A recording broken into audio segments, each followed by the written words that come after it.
Iglesia, que el Señor les bendiga.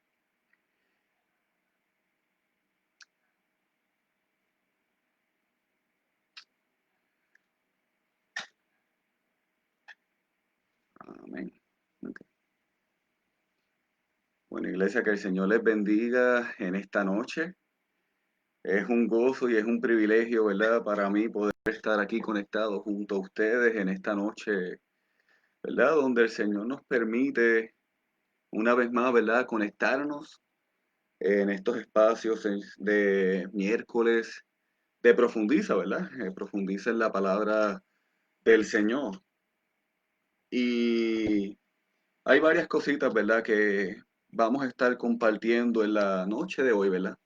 Hay algunos anuncios que quisiera compartir con ustedes, eh, quizás antes de comenzar con nuestro estudio, ¿verdad? Como muy bien ustedes saben, hemos estado estudiando, ¿verdad? La primera carta de Pedro, ¿verdad? Una carta que yo digo que es un tesoro, que tiene muchas enseñanzas, tiene muchos principios para nosotros y para la iglesia. Y quisiéramos, ¿verdad?, aprovechar este tiempo para continuar estudiando esa carta. Pero antes de eso, ¿verdad?, quisiera dar algunos anuncios, ¿verdad?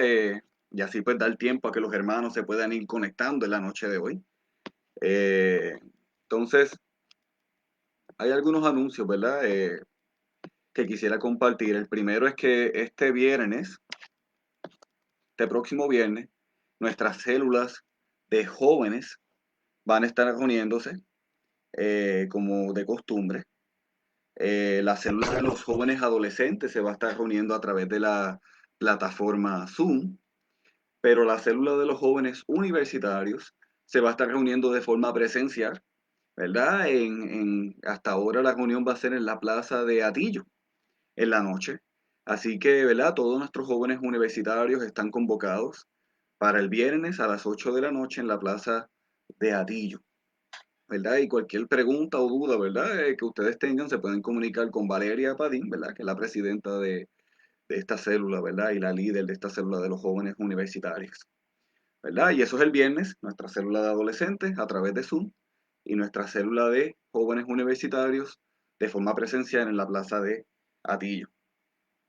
De esa misma forma, ¿verdad? El sábado nosotros estaremos celebrando algo que yo digo que es maravilloso y es hermoso, y es los bautismos.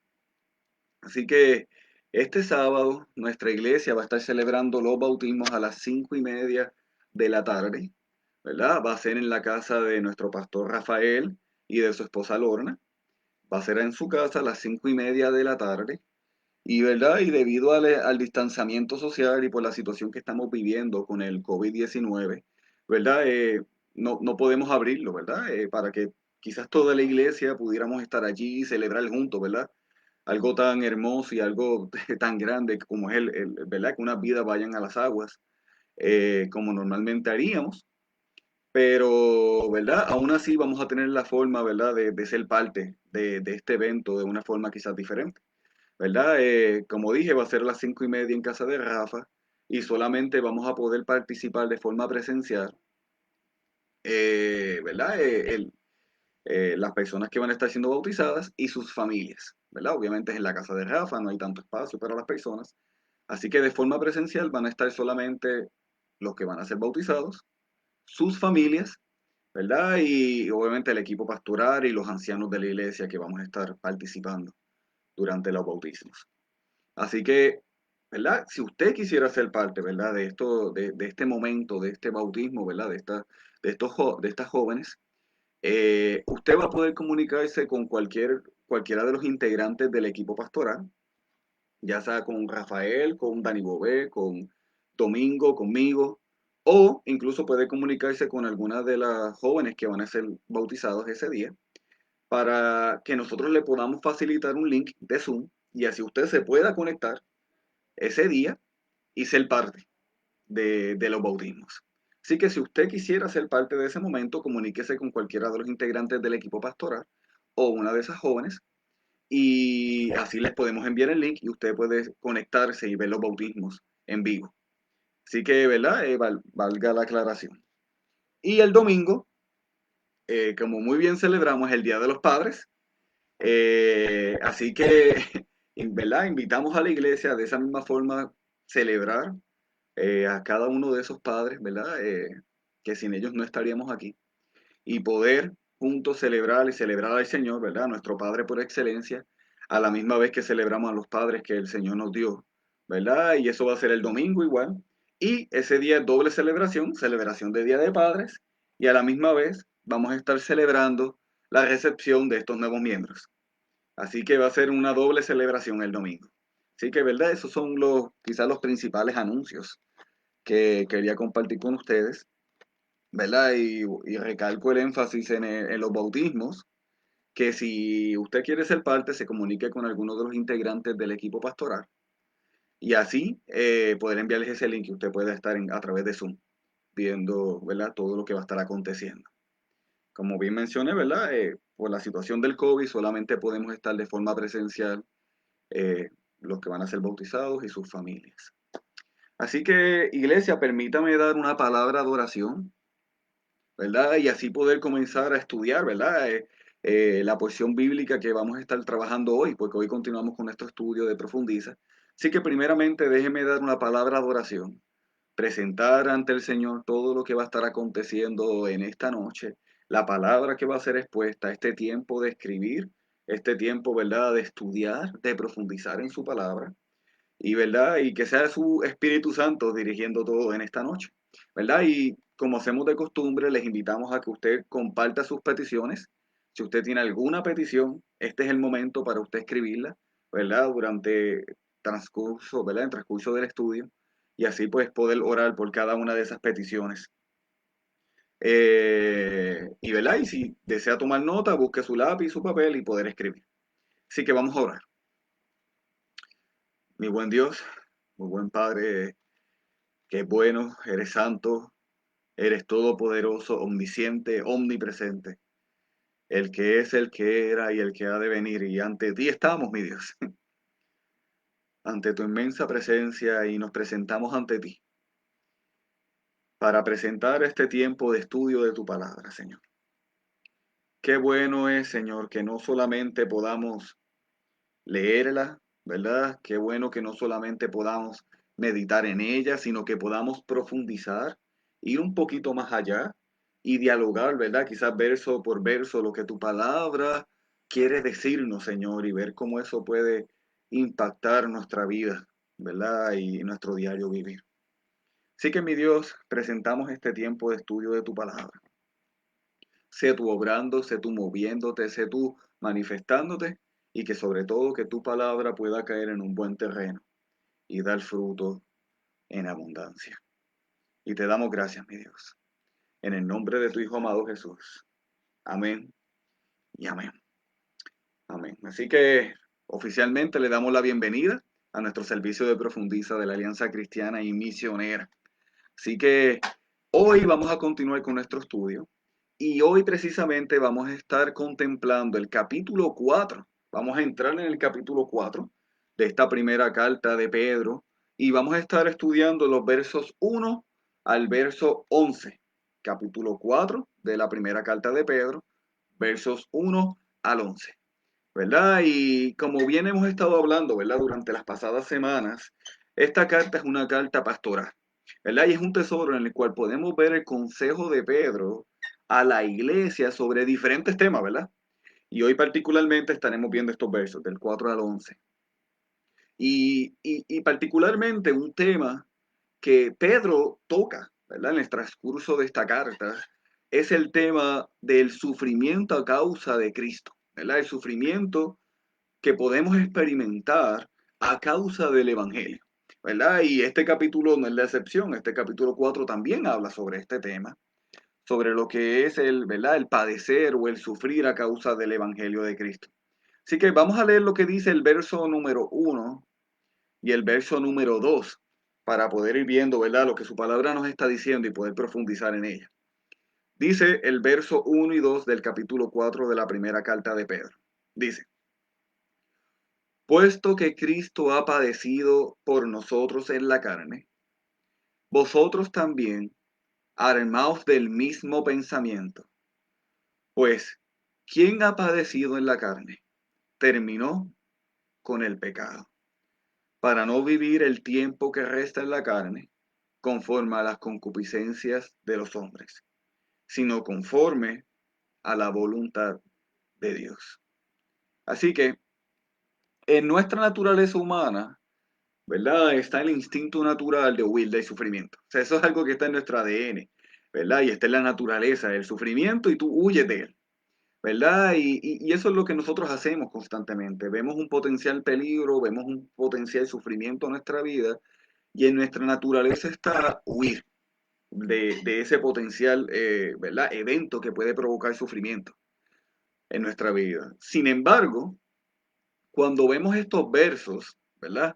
Vemos que Pedro nos enfoca en no enfocarnos, ¿verdad? En nuestro padecimiento. O sea, Pedro nos habla y nos dice que no nos enfoquemos en nuestro padecer, en nuestro sufrimiento, sino que nos enfoquemos, ¿verdad? En el padecer de Cristo, ¿verdad? En nuestro instinto está huir del sufrimiento.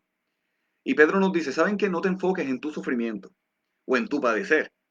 Enfócate en el padecimiento de Cristo y en lo que Él ya hizo, ¿verdad? Y también en el padecimiento de los cristianos en general. Y aquí nos habla, ¿verdad? Perdóname, aquí no nos habla de un padecer por el pecado. Esto es bien importante, ¿verdad? Estos primeros dos versos no nos hablan de un padecer a consecuencia del pecado. Porque en ese caso nosotros estaríamos, ¿verdad? Si fuera un padecer a consecuencia del pecado, nosotros estaríamos sufriendo, ¿verdad? Como una consecuencia a nuestra mala acción, como una consecuencia a nuestro pecado. O sea, cuando nosotros nos rebelamos contra Dios y le fallamos a través de pecados, el pecado trae consecuencias a nuestra vida. Y de esto no es que Pedro está hablando, no es de esto, sino que Pedro nos está hablando, ¿verdad? Del padecimiento o el sufrimiento que nosotros podemos enfrentar a consecuencia de vivir en cumplimiento a la voluntad de Cristo para nuestra vida, ¿verdad? Y no solamente de nuestra vida, sino de la iglesia, ¿verdad? Y de esto es que Pedro nos está hablando. Y Pedro nos anima a que miremos como ejemplo a Jesucristo. Y esto es a lo que Pedro nos anima.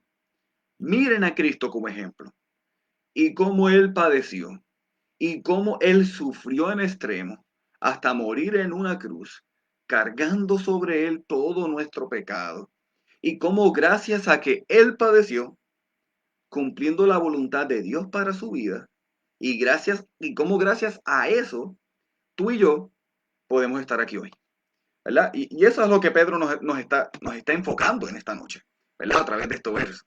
Vamos a enfocarnos en lo que Cristo padeció y cómo eso impacta nuestra vida. Así que Jesús terminó con el poder del pecado sobre el creyente y Pedro nos anima a que miremos el ejemplo de Jesús y que como cristianos debemos estar dispuestos y preparados para hacer la voluntad de Dios, al igual como Cristo estuvo preparado, y sufrir si es necesario, como Jesús también sufrió y padeció en obediencia al Padre, en el cumplimiento a su voluntad. Así que Pedro nos exhorta, ¿verdad? A que si Cristo ya nos hizo libres del pecado, que aprovechemos esa nueva vida que Cristo nos dio para dedicarla a la voluntad del Padre, aunque eso implique sufrir o padecer, ¿verdad? Para utilizar el mismo término que la porción bíblica utiliza en esta versión. Así que aquí se nos muestra que el sufrimiento, ¿verdad? Es una herramienta que Dios utiliza para derrotar el poder que el pecado tiene sobre nosotros. Y cuando nosotros como cristianos nos concentramos en Cristo y en lo que Él quiere que hagamos, aún en medio del padecimiento que eso nos pueda provocar, nosotros podemos ver cómo el pecado pierde su poder para derrotarnos cuando somos purificados en medio del sufrimiento, provocado de seguir la voluntad de Dios. O sea, la realidad es que cuando nuestro cuerpo sufre dolor, cuando tú sufres el dolor, ¿verdad? Cuando nosotros pasamos problemas en nuestra vida, o cuando nuestra vida está en peligro incluso, por la razón que sea, ahí es cuando se muestra con claridad cuáles son los verdaderos valores morales que una persona tiene. O sea, a la hora de la verdad, como dirían. O como se diría por ahí, ¿verdad? En los momentos difíciles es cuando se ve quién es quién. Y en esos momentos es cuando precisamente los placeres pecaminosos parecen menos importantes.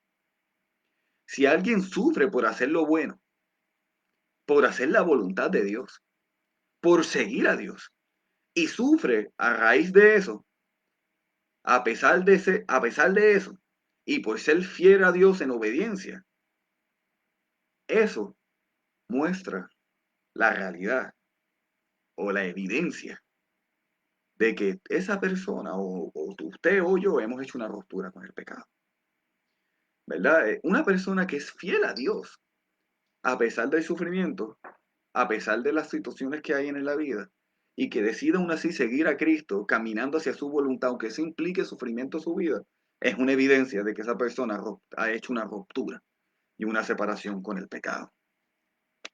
Así que vamos a leer el verso 3 y el verso 4. Dice, yo estoy leyendo la Reina Valera del 60, verso 3 y verso 4.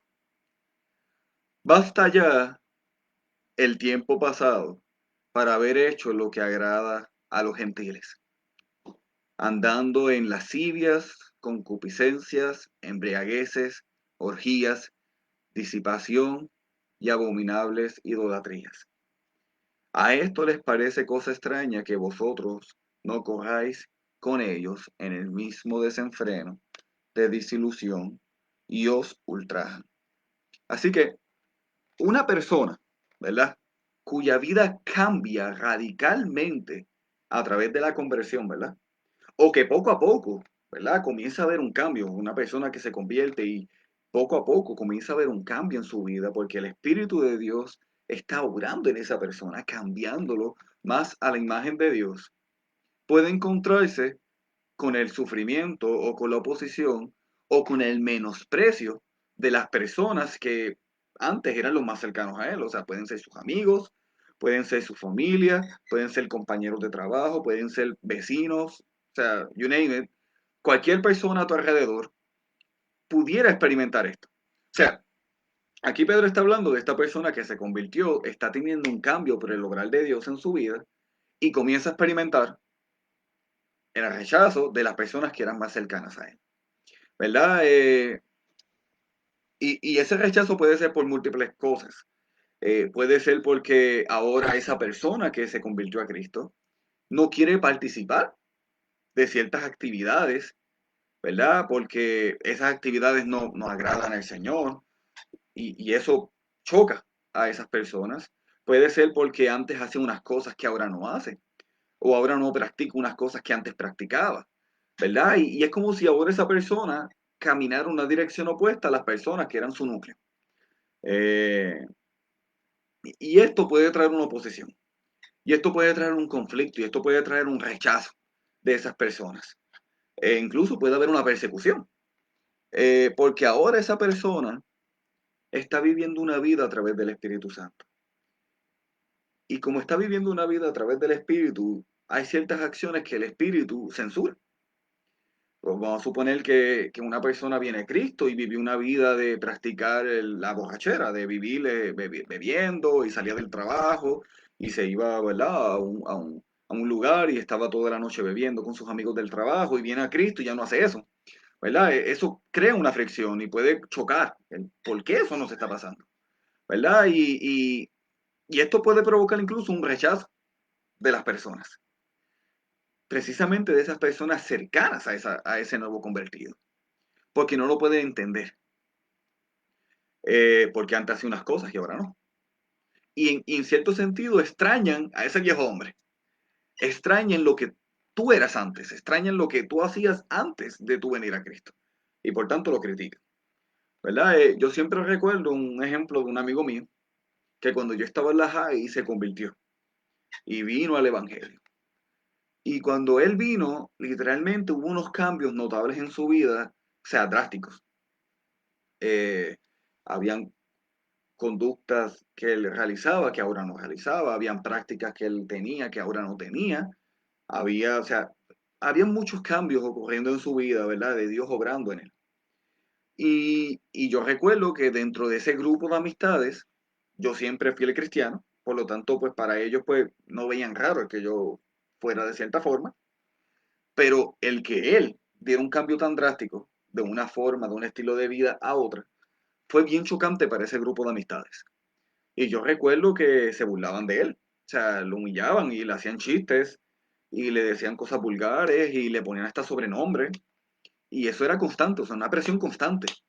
Y yo les decía, o sea, incluso yo intenté abogar por él, y decía, mira, pero, o sea, ¿por qué? O sea, y a ellos no les importaba, ellos seguían pues burlándose de él y haciendo chistes sobre él y usándolo de mofa. Y esto creó una presión, o sea, fuerte.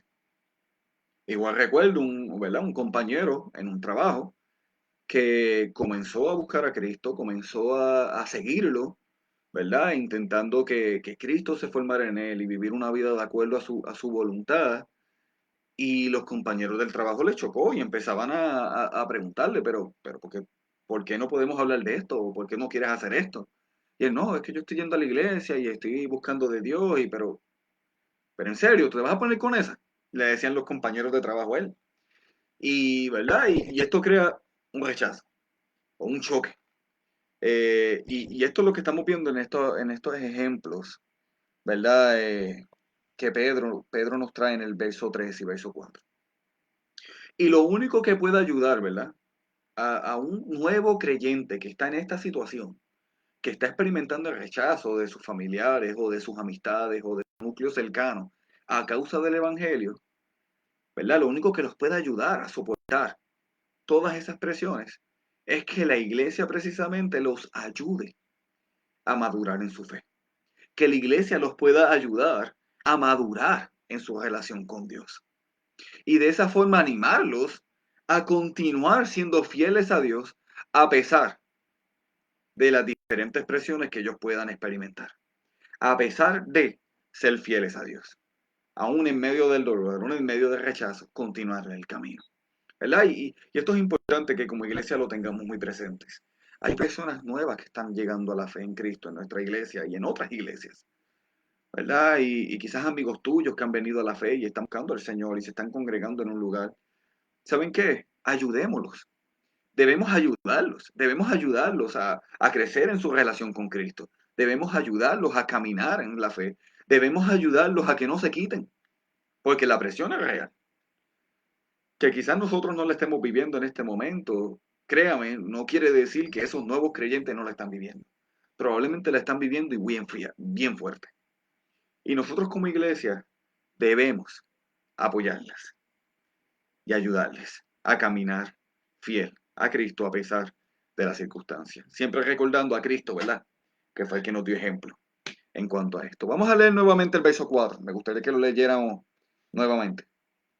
Dice el verso 4 nuevamente. A estos les parece cosa extraña que vosotros no corráis con ellos en el mismo desenfreno de disilusión y os ultrajan. Así que, ¿verdad? Disolución, perdóneme, se refiere, ¿verdad? Al gasto, ¿verdad? Derrochador. También, ¿verdad? Se refiere a la búsqueda excesiva del placer, ¿verdad? También, ¿verdad? Sobre todo, se refiere al beber en exceso, ¿verdad? Así que cuando este verso 4, ¿verdad? Habla ¿verdad? Del freno, del desenfreno en la disolución, a esto es que está haciendo, ¿verdad? Referencia a buscar excesivamente el placer o al beber en exceso, ¿verdad? A esto es lo que se refiere el verso 4 con ese término, disolución. Así que vamos a leer el verso número 5. El verso 5 dice de la siguiente manera: pero ellos darán cuenta al que está preparado para juzgar a los vivos y a los muertos, ¿verdad? Y quisiera que pudiéramos entender esto bien. Dice el verso, y lo vuelvo a leer, pero ellos darán cuenta al que está preparado para juzgar a los vivos y a los muertos, ¿verdad? El fundamento, el fundamento de la salvación es que usted y yo hayamos creído en Jesucristo. Ese es el fundamento de la salvación. Que usted crea en Cristo, como que es el Señor, que es el Hijo de Dios, que es el Salvador de su vida, y que usted confiesa sus pecados y los reconoce como el Señor de su vida. De eso, ¿verdad? Ese es el fundamento de la salvación, ¿verdad? Y eso lo respalda la Biblia en el transcurso, ¿verdad? De las Escrituras. Por ejemplo, en Hechos, capítulo 16, verso 31, dice, cree en el Señor Jesús y serás salvo junto con todos los de tu casa, ¿verdad? Y ese es el fundamento de la salvación, creer en Cristo como el Salvador y como el Señor de nuestra vida. Pero el fundamento para el juicio, que es otra cosa muy diferente, el fundamento para el juicio es como hemos vivido. Y fíjense en eso, el fundamento de la salvación es que hemos creído en Cristo, pero el fundamento para el juicio es como hemos vivido, ¿verdad? Los que persiguen a los cristianos están condenados al castigo cuando estén delante de Dios. Sin embargo, los creyentes, usted y yo como cristianos, no tienen nada que temer. O sea, los creyentes no tienen nada que temer, porque Jesucristo será el juez de todos. Y nosotros pertenecemos a Cristo. Así que el creyente no tiene nada que temer cuando hablamos del día del juicio. Así que, miren lo que dice Juan capítulo 5, verso 22, hablando de este tema. Dice, además, el Padre no juzga a nadie, sino que Él le ha dado al Hijo la autoridad absoluta para juzgar. Mira, segundo de Timoteo, capítulo 4, verso 1, también dice algo muy interesante sobre esto. Dice, en presencia de Dios y de Cristo Jesús, quien un día juzgará a los vivos y a los muertos, cuando venga para establecer su reino. Así que Jesús será el juez de todos. Así que vamos a leer nuevamente ese verso 5 y vamos a leer corrido el verso número 6, cuando dice, pero ellos darán cuenta al que está preparado para juzgar a los vivos y a los muertos, porque por esto también ha sido predicado el Evangelio a los muertos, para que sean juzgados en carne según los hombres, pero vivan en espíritu según Dios. O sea, muchas personas de la iglesia primitiva, ¿verdad? Y esto es importante resaltarlo, muchas personas de la iglesia primitiva tenían inquietudes y preocupaciones, ¿verdad? Respecto a la vida después de la muerte. Por ejemplo, en Tesalónica, por dar un ejemplo particular, los cristianos temían que los seres queridos que murieron antes del regreso de Cristo, ¿verdad? Nunca lograran ver al Señor, ¿verdad? Nunca lograran ver a Cristo. O sea, ese era un temor que tenía la iglesia. Por ejemplo, en primera de Tesalonicenses, capítulo 4, verso 3 al 18, me gustaría que lo leyeran conmigo. Primera de Tesalonicenses, capítulo 4, verso 3 al 18, dice de la siguiente forma. Primera de Tesalonicenses, capítulo 4, verso 13 al 18. Dice, y ahora, amados hermanos, queremos que sepan lo que sucederá con los creyentes que han muerto, para que no se entristezcan con los que no tienen esperanza, como los que no tienen esperanza. Pues, ya que creemos que Jesús murió y resucitó, también creemos que cuando Jesús vuelva, Dios traerá junto con él a los creyentes que hayan muerto. Le decimos lo siguiente de parte del Señor. Nosotros, los que todavía estemos vivos cuando el Señor regrese, no nos encontraremos con Él antes de los que ya hayan muerto. Pues el Señor mismo descenderá del cielo con un grito de mando, con voz de arcángel y con el llamado de trompeta de Dios. Primero, los creyentes que hayan muerto se levantarán de sus tumbas. Luego, junto con ellos, nosotros, los que aún seguimos vivos sobre la tierra, seremos arrebatados en las nubes para encontrarnos con el Señor en el aire. Entonces estaremos con el Señor para siempre. Así que anímense unos a otros con estas palabras. Así que, frente a esta preocupación que tenían los cristianos de la iglesia primitiva, Dios le dio la esperanza de que sus amigos, sus familiares, sus conocidos, que murieron antes de la segunda venida de Cristo, ¿verdad? Porque todavía estamos esperando como iglesia esa segunda venida de Cristo, también ellos, aunque hayan muerto, se encontrarán con Jesús ese día y resucitarán. Y de esa forma, todos juntos pasaremos a esa eternidad en su presencia. Y yo digo que eso es algo glorioso, eso es algo hermoso. Y eso es algo por lo cual dar alabanza y dar gloria al Señor. Saber que hay más que esperanza. Hay una esperanza. Así que a los lectores de Pedro, en ese verso 6, se les debía recordar, ¿verdad?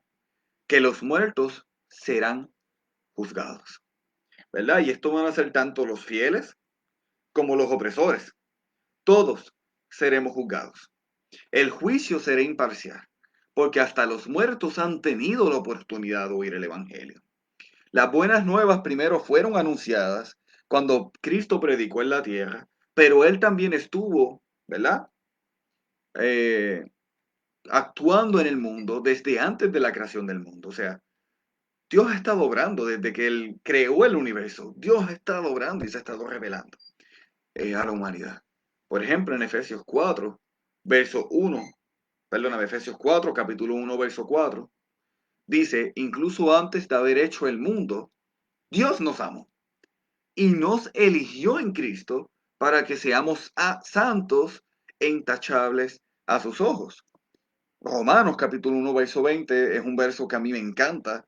Dice, pues desde la creación del mundo, todos, fíjense en esto, todos han visto los cielos y la tierra por medio de todo lo que Dios hizo.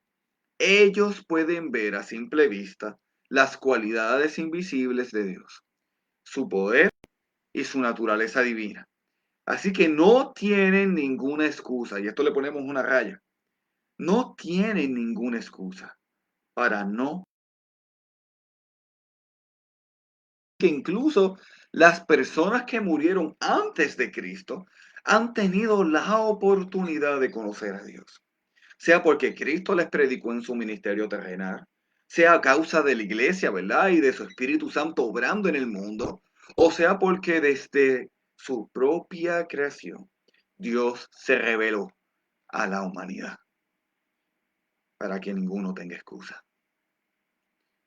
Dios se ha revelado a la humanidad, pasada y presente, y y todos juntos estaremos presentes ese día, el día del juicio, en la presencia del Señor. Continuemos leyendo. Y vamos a dar lectura al verso 7, 8 y 9. Y dice así, verso 7. Mas el fin de todas las cosas se acerca. Sed pues sobrios y velad en oración. Y ante todo, tened entre vosotros ferviente amor, porque el amor cubre multitud de pecados. Hospedaos los unos a los otros sin murmuraciones. Y así termina el verso. Así que aquí se nos dice que nosotros como cristianos debemos de vivir en la expectativa de que Cristo viene. O sea, y esto es un mensaje que no pasa de moda, ¿verdad? Es un mensaje que a veces hasta hablamos menos de eso, de la segunda venida de Cristo. Pero tenemos que recordar que como iglesia estamos a la expectativa, y tú debes estar a la expectativa de que Jesucristo vuelve por esa iglesia. Y esto es lo que Pedro nos anima, que estemos en esa expectativa. Así que debemos estar listos para encontrarnos con Él, porque no sabemos ni el día ni la hora, ¿verdad?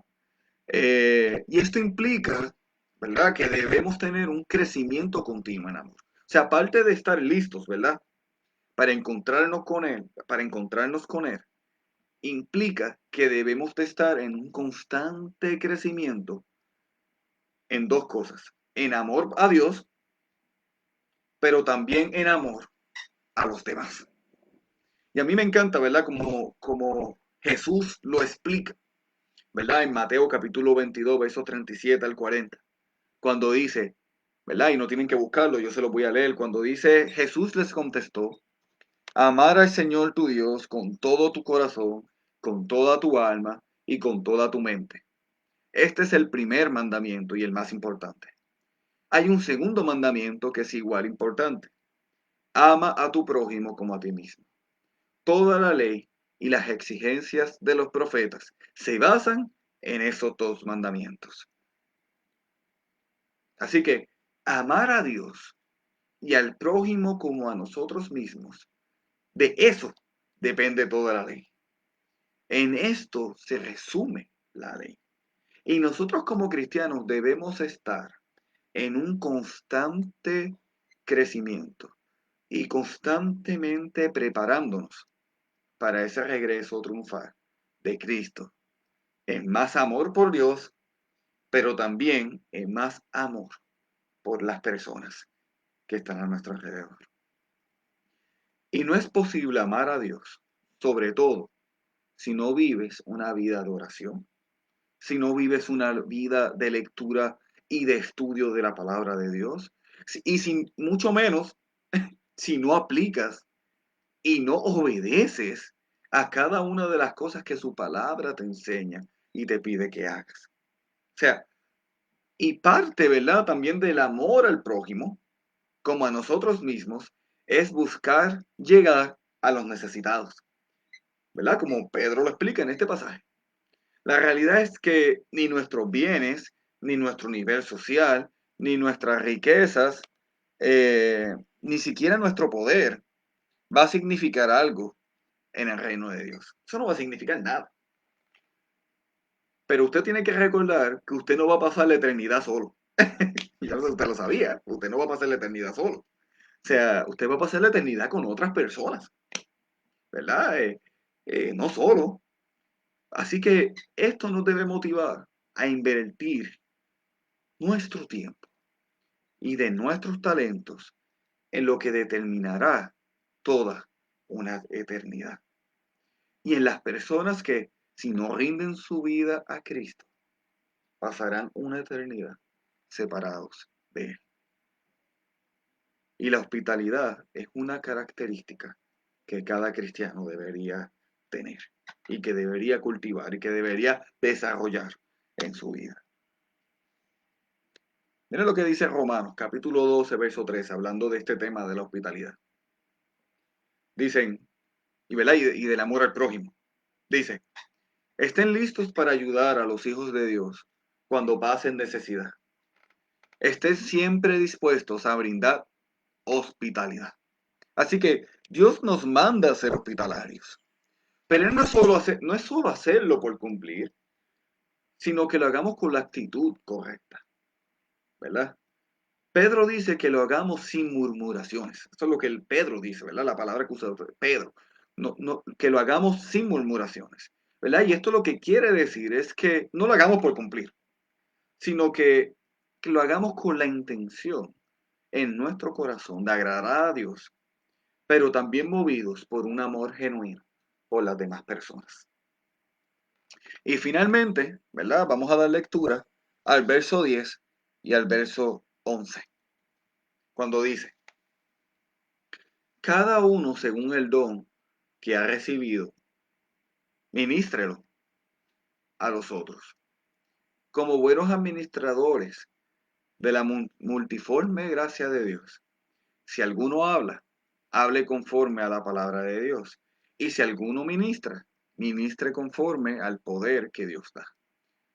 Porque en todo sea Dios glorificado, porque en todo sea Dios glorificado por Jesucristo, a quien pertenece la gloria y el imperio por los siglos de los siglos. Amén. Así que algunas personas que conocen ya cuáles son sus talentos y cuál es ese don que Dios les dio el día de su conversión, creen que tienen el derecho de usarlos, ¿verdad? Como lo consideran más convenientes para su vida o para su beneficio. O sea, hay personas que piensan esto. Hay otras personas que creen que no tienen ningún talento o que no tienen ningún don, ¿verdad? Y Pedro le está escribiendo a ambos grupos, a ambas personas, a ambos grupos de personas. a los que creen que pueden utilizar el don, el regalo, ¿verdad? El carisma que el Espíritu Santo les dio para su beneficio, y a los que creen que por otro lado no tienen ningún talento, no tienen ningún don de parte del Espíritu. A Dios, a los dos, Pedro se está dirigiendo en este momento, a través de estos versos. Y él dice que todos los cristianos tenemos un don. Todos. Al menos un don dado por el Espíritu Santo usted tiene. Y él se lo dio con un propósito, ¿verdad? Y el mandato es que cada uno de nosotros halle cuál es ese don. Y cuando lo descubra, que lo utilice. Y muy bien, claramente Pedro nos dice que ese don, ¿verdad? Y que esos talentos que tenemos, debemos utilizarlos y dedicarlos, no para mí, sino a los demás, para beneficio de los demás. O sea, ninguno de ellos es para nuestro disfrute exclusivo. Pedro menciona, por ejemplo, el hablar, ¿verdad? El don del hablar, ¿verdad? Y habla también del servicio a los demás, cuando habla de ministrar, ¿verdad? Eso se refiere al servicio a los demás. Y eso Pedro hace mención de estos dos dones. Pablo añade estos dos dones a la lista que él presenta junto eh, a otros dones adicionales que él tiene enumerados y presentados en Romanos capítulo 12, versos 6 al 8, en Primera de Corintios hace mención de los dones, capítulo 12, versos 8 al 11, en Efesios 4, 11 también se hace mención de los dones. Y lo que yo quisiera enfatizar en estos versos es que nosotros debemos buscar cuál es ese don o cuáles son esos talentos que Dios nos regaló y que los utilices. No para bendecirte a ti. En el caso mío, no es cuál es mi don para bendecirme a mí mismo, sino para bendecir a la iglesia y para utilizarlos en el cumplimiento de la gran comisión. O sea, y una pregunta que podría venir a nuestra mente es, ¿cómo es glorificar a Dios cuando usamos nuestros dones? Pues cuando los utilizamos precisamente como Él ordena, para ayudar y edificar a los demás. Y con ese verso terminamos nuestro estudio de hoy, ¿verdad? Y básicamente el mensaje es que nosotros como cristianos debemos aprovechar bien el tiempo, ¿verdad? Durante esta vida terrenal. Sabemos que nuestra vida terrenal es un plazo corto, ¿verdad? 80, 100 años no son nada comparado a una eternidad, ¿verdad? Así que el llamado de Dios a través de estos versos que estamos estudiando hoy, de capítulo 4, versos 1 al 11, es a que aprovechemos bien el tiempo, ¿verdad? En este lado de la eternidad. Que lo aprovechemos muy bien. Y no solamente que los aprovechemos, sino que estemos listos para sufrir a causa del Evangelio, como también Cristo sufrió a causa del Evangelio, ¿verdad? A causa de la misión que Dios le había dado, ¿verdad? Y que mientras eso ocurre, que como iglesia, que estemos en la expectativa de que Cristo prometió que iba a regresar y que eso nos mueva a tener una relación con Él.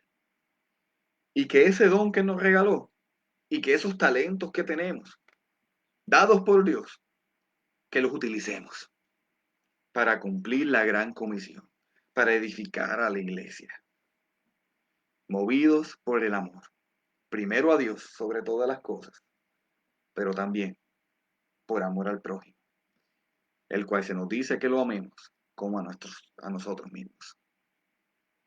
Así que, por lo menos para mí, ¿verdad? Estos versos a mí me encantaron.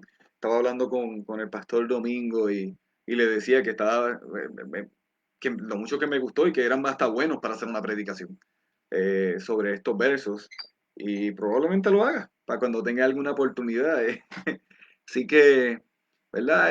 Aprovechemos estos espacios que estamos teniendo de profundizar en la palabra de Dios.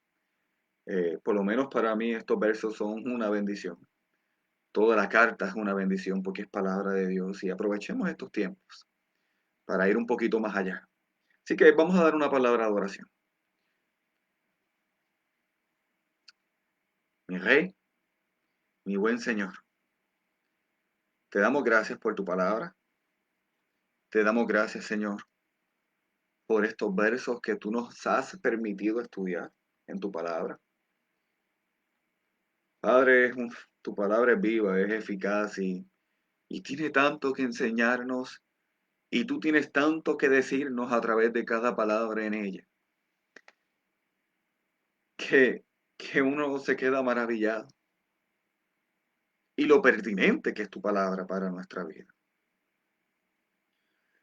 Padre, ayúdanos como iglesia a no conformarnos con quizás tener un conocimiento o un mayor entendimiento de lo que tu palabra enseña, sino que eso nos mueva a vivir de acuerdo a lo que tu palabra nos dice. Que si tu palabra, como en estos pasajes, nos mueve a aprovechar bien el tiempo, que lo aprovechemos. Que si tu palabra nos confronta a utilizar el carisma que tú nos has regalado, el don del Espíritu Santo y los talentos para tu gloria y para el cumplimiento de tu misión, que lo hagamos. Si tu palabra nos mueve a animar a los nuevos convertidos y a guiarlos para que maduren en su fe, que lo hagamos. Si tu palabra nos anima a estar a la expectativa de tu venida, que estemos a la expectativa. Ayúdanos a ser obedientes y a aplicar cada uno de los principios que tú nos enseñas. Y que a la misma vez nos deje el privilegio de lo que hemos recibido por gracia, darlo a otras personas. Porque al final del día esos son discípulos que hacen discípulos. Y te damos gracias por tu palabra y por este tiempo que nos permite estar juntos. En el nombre de tu Hijo amado. Amén y amén. Amén, iglesia. ¿Verdad? Al principio dimos los anuncios a beneficio de los hermanos, ¿verdad? Que quizás se han conectado durante la transmisión, ¿verdad? Les recuerdo, ¿verdad? El sábado van a ser los bautismos en casa de Rafael y Lorna a las 5:30 de la tarde. Como les dije, a causa de la situación que estamos viviendo del COVID-19, solamente estaremos presentes el equipo pastoral, los ancianos, las personas que van a ser bautizadas y sus familiares. Así que, ¿verdad? Las personas que quieran estar presentes y ser parte de los bautismos, contáctese con el pastor, ¿verdad? Contáctese con cualquiera del equipo pastoral o con alguna de las jóvenes que va a ser bautizadas para que podamos enviarles un link de Zoom y así usted pueda a través de la plataforma Zoom pues ser parte de este evento. Así que, ¿verdad? Le damos gracias al Señor por este espacio. Le damos gracias por estar, ¿verdad? Juntos como iglesia, conectados y aprendiendo de lo que la palabra del Señor dice. Estoy viendo por aquí si hay alguna petición, ¿verdad? Y me disculpo si estoy medio novato en esto de los live y no veo una petición, pero si lo hubiera y simplemente no la estoy viendo, igual las presentamos. El Señor conoce todo, el Señor sabe todo y el Señor va a estar obrando en su iglesia, trayendo una respuesta a la petición de nuestros corazones. Así que iglesia, ha sido una bendición estar con ustedes en la noche de hoy. Me alegra verles, ¿verdad? No a través de un video, sino a través de quizás en vivo y a todo color. Y nos veremos en próximo miércoles, ¿verdad? Mientras continuamos estudiando esta carta de Pedro y profundizando en lo que su palabra nos enseña. Así que iglesia, que el Señor les bendiga, que el Señor les guarde y nos veremos la próxima semana, si el Señor lo permite. Así que el Señor les bendiga. Cuídense mucho.